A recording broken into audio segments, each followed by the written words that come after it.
Hello hi അസ്സാം വലൈക്കും. എല്ലാവർക്കും E3 വ്ളോഗിലോട്ട് സ്വാഗതം. ഇന്ന് നമ്മുടെ ചാനലിൻ്റെ ഫസ്റ്റ് കുക്കിംഗ് വീഡിയോ ആണ്. ഒരു സിമ്പിൾ ഡിഷായിട്ടാണ് ഞാൻ ഇവിടെ വന്നിരിക്കുന്നത്. നമ്മൾ മൈക്രോഗ്രീൻ യൂസ് ചെയ്തിട്ട് എങ്ങനെ ഒരു പാസ്ത ഉണ്ടാക്കാം എന്നുള്ളതാണ് ട്രൈ ചെയ്യുന്നത്. നമുക്കൊരു നോൺ സ്റ്റിക്ക് പാൻ വെക്കാം, ചെറിയ ഫ്ലെയിമിൽ വെക്കാം. യൂസ് ചെയ്യുന്നത് വെളിച്ചെണ്ണയാണ്. ഓയിൽ ഞാൻ അധികം യൂസ് ചെയ്യില്ല, പ്രത്യേകിച്ച് ഈ ഒരു സിറ്റുവേഷനിലായത് നമ്മൾ അധികം പുറത്തേക്കൊന്നും പോകാത്തത് കൊണ്ട് തന്നെ നമ്മൾ ഓയിൽ യൂസ് ചെയ്യുന്നത് അത്ര നല്ല ഹെൽത്തി അല്ല. അപ്പോൾ അതുകൊണ്ട് തന്നെ ഞാൻ എന്ത് ഫുഡ് ഉണ്ടാക്കുമ്പോഴും ഞാൻ എപ്പോഴും വെളിച്ചെണ്ണയാണ് യൂസ് ചെയ്യൽ. വെളിച്ചെണ്ണ വയ്ക്കാം, ഇത്ര മതി.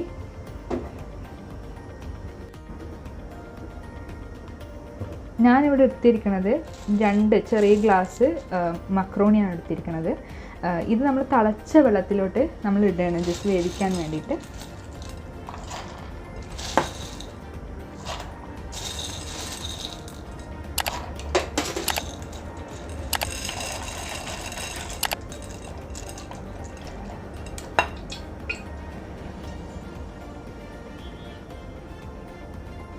ചെറിയ തീയിലാണ് വെച്ചിരിക്കുന്നത്. വെളിച്ചെണ്ണ നല്ല ചൂടായിട്ടുണ്ട്. നമുക്ക് ഇതിലേക്ക് ഫൈനലി ചോപ്ഡ് സവാള നമുക്ക് ഇതിലേക്ക് ഇട്ട് കൊടുക്കാം.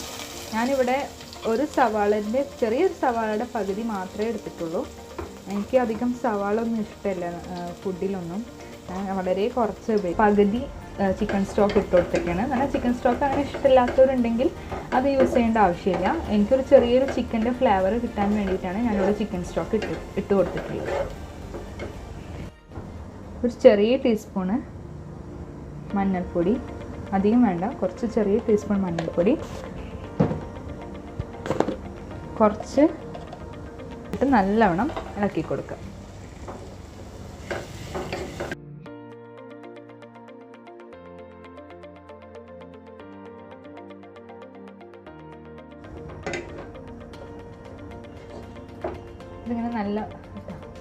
ഇത് നല്ല ഇങ്ങനെ വെന്ത് വന്നിട്ടുണ്ട്.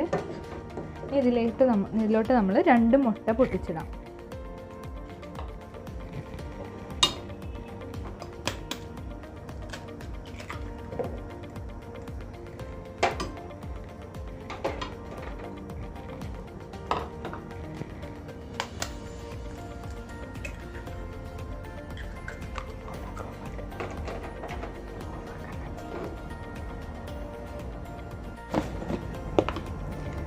ഇനി ഇതിലേക്ക് നമ്മൾ ഇച്ചിരി ഉപ്പിടാം.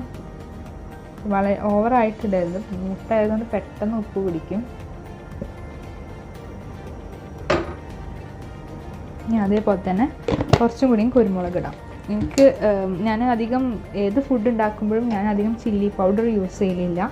കൂടുതലും ചില്ലിയും പച്ചമുളകും അതേപോലെ കുരുമുളകാണ് ഞാൻ യൂസ് ചെയ്യൽ. നമുക്ക് നല്ല ടിൻ ട്യൂണ കിട്ടുമല്ലോ, അതൊരു വേറൊരു ടേസ്റ്റാണ്. ഇതിപ്പോൾ മൈക്രോഗ്രീൻ ഇട്ടതുകൊണ്ടാണ് ഞാനിതിൽ മുട്ട ഇട്ടത്. എനിക്കറിയാമല്ലോ മൈക്രോഗ്രീൻ ഒരുപാട് ഓർഗാനിക്കാണ്. അത് ഒരുപാട് ഫുഡിലൊക്കെ യൂസ് ചെയ്യുന്നത് നല്ലതാണ്, വളരെ നല്ലതാണ്. നമ്മളെ ബോഡിക്കും നമ്മളെ ഹെൽത്തിനും ഒരുപാട് ബെനിഫിറ്റ്സ് ഉള്ള സംഭവമാണ് മൈക്രോഗ്രീൻ എന്നുള്ളത്. നമ്മൾ വീട്ടിൽ തന്നെ നമുക്ക് ഉണ്ടാക്കാവുന്നതേ ഉള്ളൂ. കടുക് ഉണ്ടാക്കാം, ഉലുവ ഉണ്ടാക്കാം, ചെറുപയറായിട്ട് ഉണ്ടാക്കാം, ഗ്രീൻ പീസ് ആയിട്ട് ഉണ്ടാക്കാം. അത് മണ്ണ് വേണം തന്നെ ഇല്ല, വെള്ളത്തിലും നമുക്ക് ഉണ്ടാക്കാം. നമ്മളതിൻ്റെ വീഡിയോ വേറൊരു ദിവസം നമ്മൾ ഇടുന്നതായിരിക്കും. നോക്കിയപ്പോൾ കുറച്ച് ഉപ്പ് നമ്മൾ ജസ്റ്റ് ഒന്ന് സ്പ്രെഡ് ചെയ്ത് വെക്കാം. മല്ലിയില സ്പ്രെഡ് ചെയ്ത് കൊടുക്കുന്നുണ്ട്.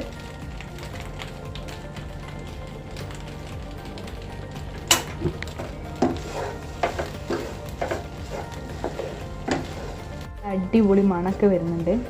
നല്ല മൈക്രോഗ്രീൻ അങ്ങനെ സ്പെഷ്യൽ ടേസ്റ്റ് എന്ന് പറയാനൊന്നുമില്ല, പക്ഷെ അതൊരു നമുക്ക് ചെറിയൊരു ഫ്ലേവർ മാത്രമേ നമുക്ക് ഫീൽ ചെയ്യുള്ളൂ. പക്ഷെ അതിനായിട്ടുള്ള ഭയങ്കര കുത്തണ ടേസ്റ്റോ അങ്ങനെ എന്തെങ്കിലും, ജസ്റ്റ് ഒരു ലീഫി വെജിറ്റബിൾ മാത്രമാണത്. പിന്നെ മൈക്രോഗ്രീൻ എന്ന് പറയുമ്പോൾ നമ്മളൊരു വിത്ത് മുളച്ച് കഴിഞ്ഞാൽ അതിൻ്റെ ആദ്യത്തെ 2 സ്റ്റേജിൽ വരുന്ന ലീഫിനെയാണ് നമ്മൾ മൈക്രോഗ്രീൻസ് എന്ന് പറയുന്നത്. അപ്പോൾ അങ്ങനെ ആകുമ്പോഴത്തേനും നമ്മൾ എടുക്കണം. ജസ്റ്റ് ഞങ്ങൾ കടുകും ഉലുവയുടെയും മൈക്രോഗ്രീൻ്റെ ഇലകളാണ് ഇതിലിട്ടിരിക്കുന്നത്. ഞങ്ങൾ മുന്നേ ഇതിൻ്റെ ഓംലെറ്റ് ഒക്കെ ഉണ്ടാക്കുന്നുണ്ട് ഞങ്ങൾ മൈക്രോഗ്രീൻ ഇട്ടിട്ട്. അങ്ങനെ നമ്മളെ മൈക്രോഗ്രീൻ പാസ്ത റെഡിയാണ്. ഞാനൊരു സെർവിങ് ബോളിലോട്ട് മാറ്റിയിട്ടുണ്ട്. എല്ലാവരും ട്രൈ ചെയ്യണം. വളരെ എളുപ്പത്തിൽ നമുക്ക് തയ്യാറാക്കാവുന്നതാണ്. അത്ര എലമെൻറ്റ്സും ഇൻഗ്രീഡിയൻസും ഒന്നും ആവശ്യമില്ല. മൈക്രോഗ്രീൻ ഇടുന്നത് കൊണ്ടാണ് അതിലൊരു ചെറിയൊരു വ്യത്യാസം മാത്രമേ ഉള്ളത്.